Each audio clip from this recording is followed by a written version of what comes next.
welcome today to a conversation about peace. Oh, it's a wonderful, wonderful day. It's part of the World Miracle Peace Experiment, our Summer of Global Peace. And today we have the amazingly wonderful Dianne Collins, very dear friend of mine. I'm so thrilled to be able to share her with you. She is a highly acclaimed leader of new consciousness.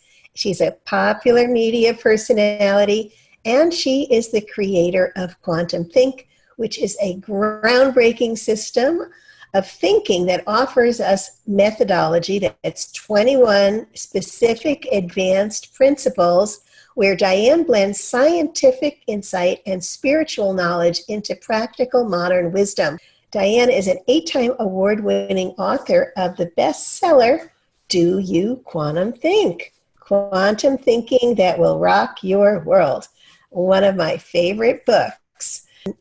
Dianne has been interviewed on hundreds of radio and TV shows. She's a featured blogger on the Huffington Post and a recipient of the Top 20 Consciousness Entrepreneurs Awards. I could go on and on and on. She has a wonderful new program that is Master Your Mind, Master Your Life. It's a video course.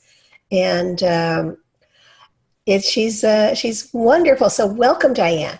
I am so happy that you're here with us.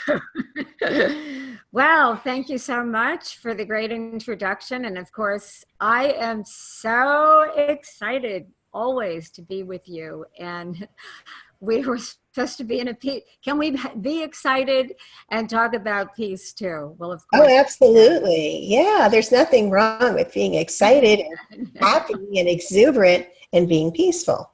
You know, I just want to say something. I want to really acknowledge you and what you're doing and applaud you for this whole peace. You call it an experiment?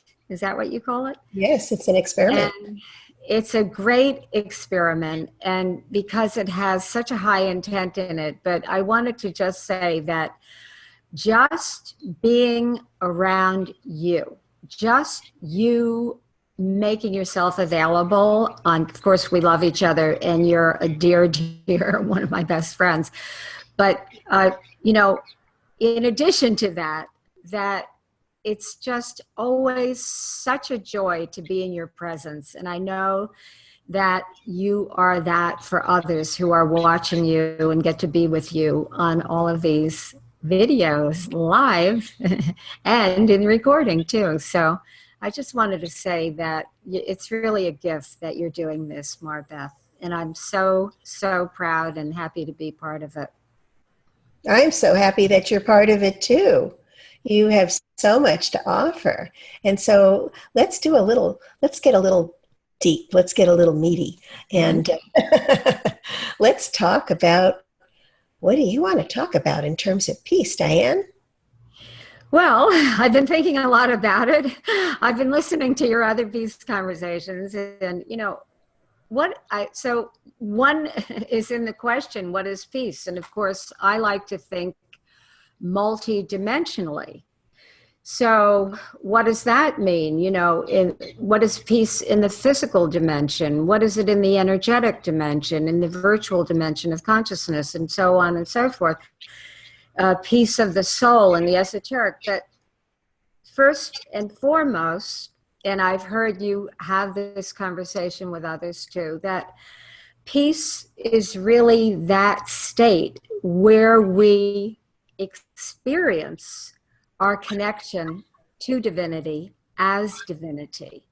So for me, it's really that, right? First and foremost. But when I think about, well, how do we achieve? So in a sense, what I say is peace is our natural state. That is our natural transcendent state. But then we also have, at the same time, we play these various roles, the identity, what people call the ego identity. You know, I don't ego bash. I say love your ego, love yourself, because it's this identity that we came in and incarnate as. And all of the idiosyncrasies, all of the soul blueprint that we come in with, that all the mystic arts, gives us insight into, validates what we're already feeling about ourselves. And so all of that, all the talents and gifts that we're here to express, our passions and all of it. And that, you could say, is the ego identity. So for me, you could distinguish that from the automaticity that you could say, that other part of the ego. But so I'm not trying to get rid of the ego for any of us. I'm saying love your ego, love yourself, because the self with a capital S, meaning your divine self, the higher self, that source self, because our ego is what enables us to experience the peace, to even talk about peace.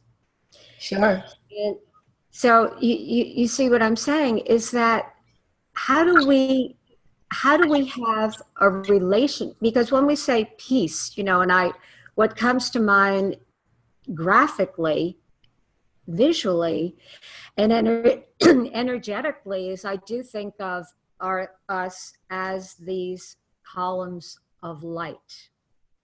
Beautiful. I love that. Yeah. And so that Kundalini energy, that Shakti, that is, opening the chakras, clearing out the chakras, however you want to think about those subtle energy points that most of us are familiar with. But I like to look now in the physical. What is going on in this time? We all, at some level, chose to come in to our earthly, being during this era, which is an amazing time, known as the Great Shift. I mean, when you look at it in business terms, it's called the Great Disruption.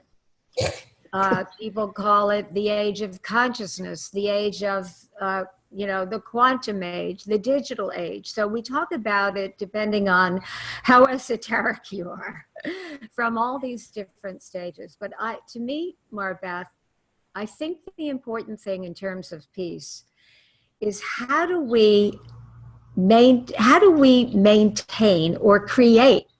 Oh, that's what I was thinking earlier. Peace is really living consciously, because when you're living consciously in an awakened state, so when you notice you're asleep, as Patanjali, one of the fathers of yoga, I guess, said that if all else fails, you can always awake by noticing you're asleep. So when you're living consciously, you start to do this like snap, snap, snap, like an instantaneous, like a quantum leap in consciousness. You can shift it immediately. But I think it's a long answer to the question, but because I do have all these different thoughts about peace, and I think to get from the mystical to the practical, that it behooves us. It's almost like a sacred duty, I think of it as, to create a relationship with the circumstances that we are witnessing every day in the world that are disruptive, that are kind of whittling, away the old to make room for the new to emerge, but in many cases are distressing, are tragic, are sad beyond that you can't even hold it in your heart. And so how do we maintain the peace in the midst of these circumstances? And we know it's both and, right? So at the same time, all these wonderful things are happening. People are inventing things, younger people waking up, and the light is coming in. And right now, as we're in this time period that you and I are having this conversation called the Lion's Gate, where it's a new opening for awareness. So I think it's a question of, again, living consciously, having an intent for a level of mastery in living consciously so that we can maintain that state of being that column of light for others. Because as you're creating here, the power of the field, a conscious field, is tremendous power. We're all connected, especially when we're in this kind of coherent field that you've invited every one of us into. So basically, you're seeing everyone as columns of light. I love that too, and it's an image that I have used as seeing each other as columns of light, and that we're individually connected to Source, our Creator, but at the same time, this column of light is connected to all life on the planet. It's a beautiful thing. So yeah, so when we are conscious of that, when we're living in that state of connectedness, actually being our higher selves, being that light as opposed to the three-dimensional physical body, that's when we're living in the world but not really of it. And that is a place where we find peace. Is that what I'm hearing you say? I think it is. And, I also include the world because we're in the world. And it's an interesting thing that when I like to read a lot of the meditation masters and a lot of different teachers, because I feel, okay, they worked on their own self-realization, right, to the highest state. So let me hang out with them, right? And one of the things that they say is that, because when you think about the body, right? So the body, it's both. You are of this world. We are divine, but the divine in whatever creative collaboration that we're in with divine source and with one another, we're in this body. And so you think about that in this body, this is what one of my teachers I was reading the other day, she said that it's where you connect, where you experience the heart connection, where you experience joy, where you experience enthusiasm for life, and where you have, this is how we experience all of it, right?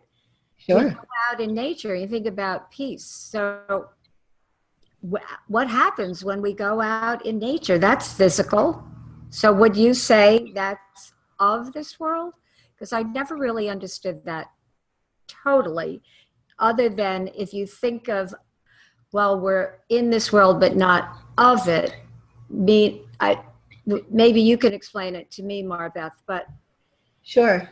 It's I think of it where you're just stuck in the physical without awareness of all the other dimensions. Is that what it means? For me, what it means is being totally present.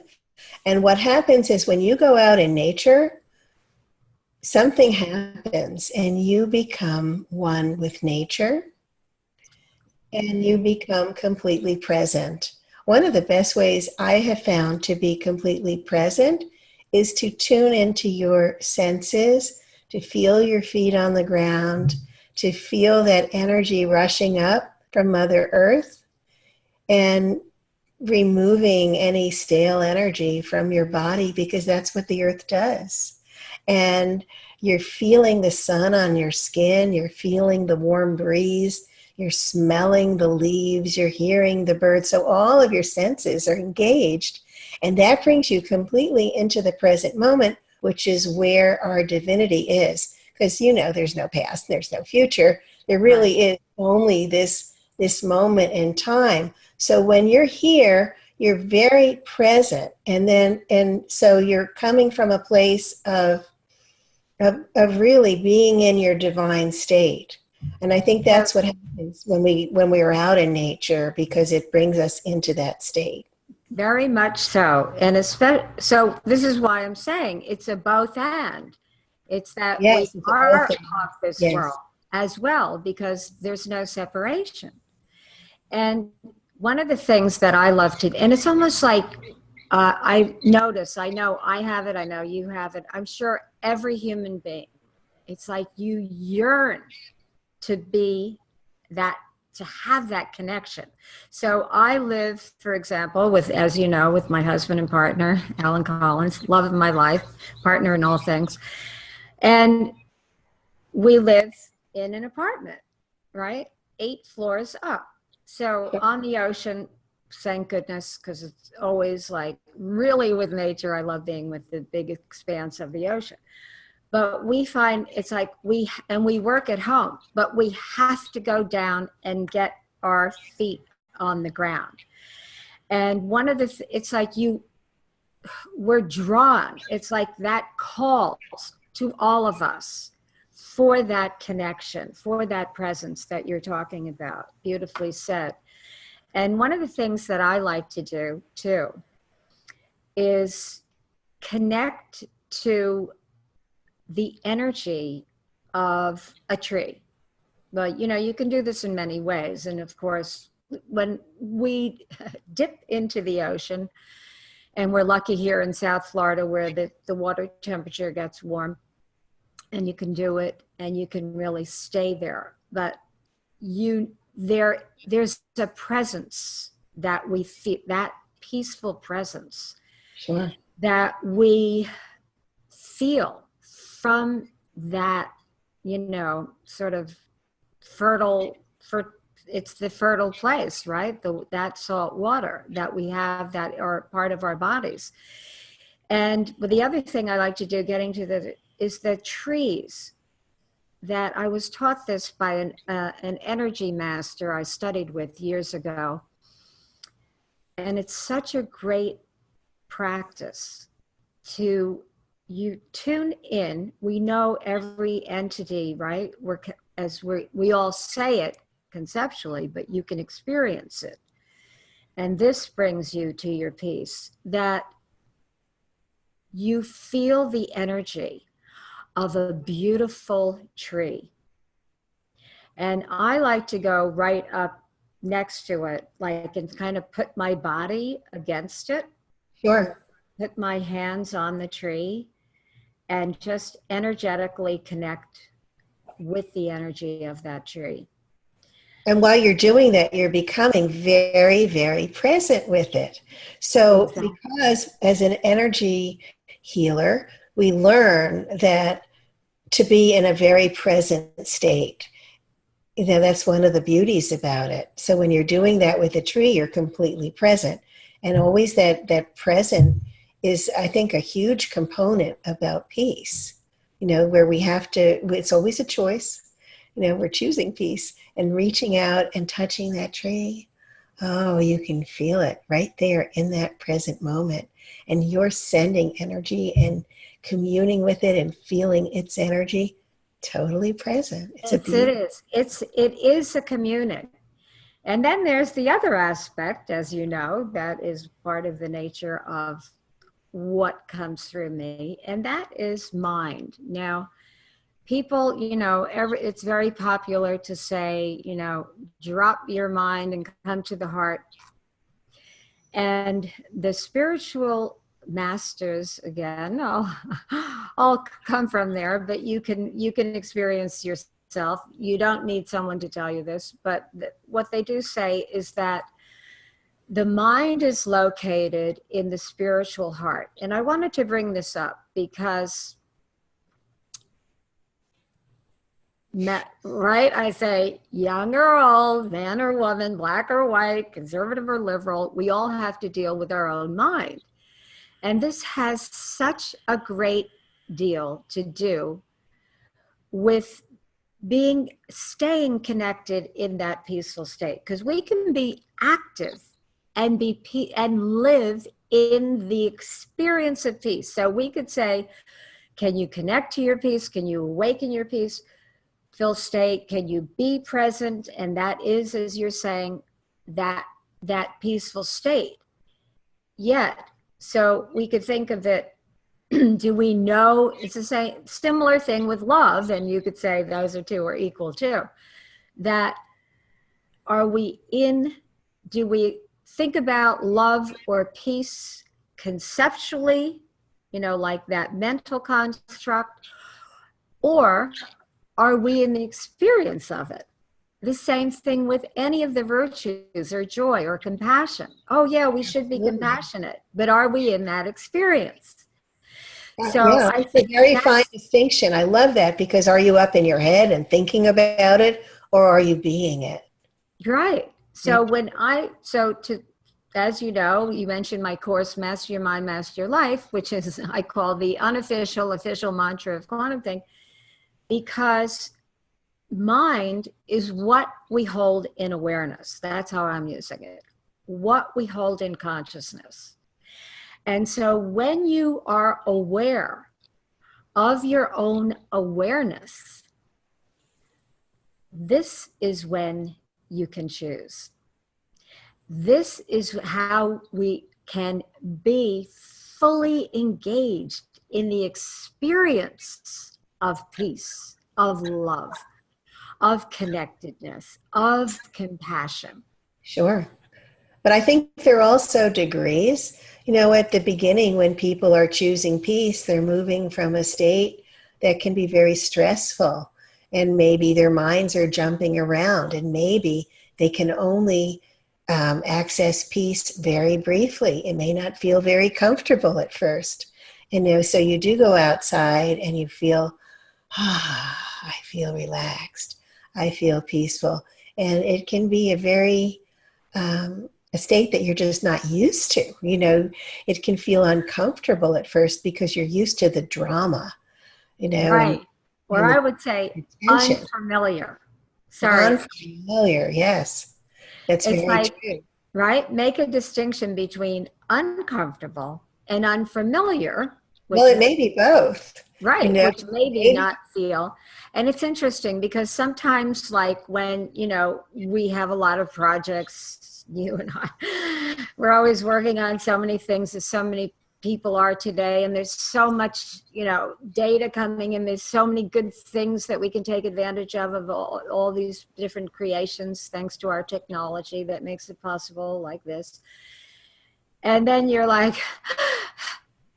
and I actually, and then, okay, how about sitting down and relaxing? And it's like what you're saying. It's like, oh, I used to know that experience, but I get what you're saying, where you get, and this is why I say master your mind. How do you do that? You create a relationship with what is filling your mind, so that you're not identified with it.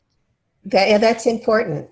That's very important. Yeah. This is what can really assist. And it's not even assist, it's instantaneous. And I like what you're saying about the degrees too, where, because we can up the percentage of what it means to live in the state of peace. Because again, because you have created this great movement and project, the peace experiment, and I've been thinking a lot about it. Well, what really is peace? Am I just saying it, as a concept myself, or what is it?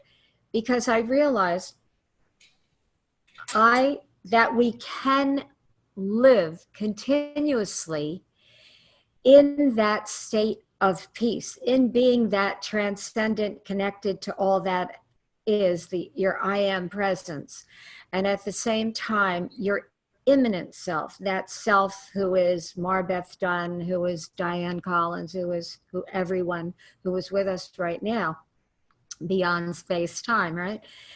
And in other words, you can be active. It doesn't always mean that you're, sitting down and everything has to be quiet. Another one of my great teachers said, anybody can be enlightened sitting on, on the top on the top of the Himalayas, you know, with no one around.